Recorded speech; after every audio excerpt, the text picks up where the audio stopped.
আজকে আপনাদের জন্য রয়েছে একটা সারপ্রাইজ, শুধু আপনাদের জন্য না, আমার নিজের জন্য। তো চলো গুটি গুটি পায়ে চলে যাই ককাটেলের কাছে। তো আসলে সারপ্রাইজটা কি সেটা দেখা যাক।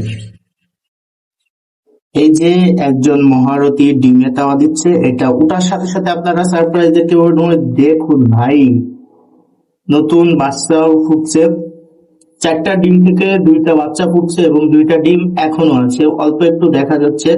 আর ককাটেল পাখির জাতটা আসলে এমনই যে এরা তাদের বাচ্চা এবং ডিমের কাছে কিন্তু কাউকে যেতে দেয় না, এমনকি তার মালিককেও না।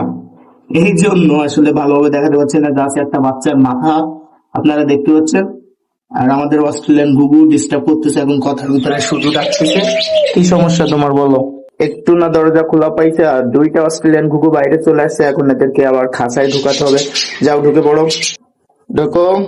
এই যে একটা ঢুকে গেছে আর একটা ওই সাইডে চলে গেছে।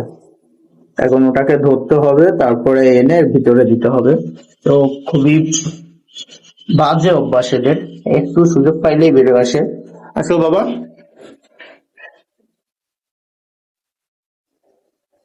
এই যে ধরে ফেলছি, এখন এটাকে রাখবো, তারপরে চলে যাব। তো খুবই ভালো লাগলো, পাখিটা নিয়ে আসছি খুব বেশি দিন হয়নি, আর এক্ষুনি ডিম দিচ্ছে, বাচ্চা ফুটছে। তো দুইটা বাচ্চার ভিতরে একটা বাচ্চা মারা গেছে আর একটা আছে। দোয়া করবেন এই বাচ্চাটার জন্য, যদি সুস্থ এবং সবল থাকে তাহলে দেখতে পারবেন।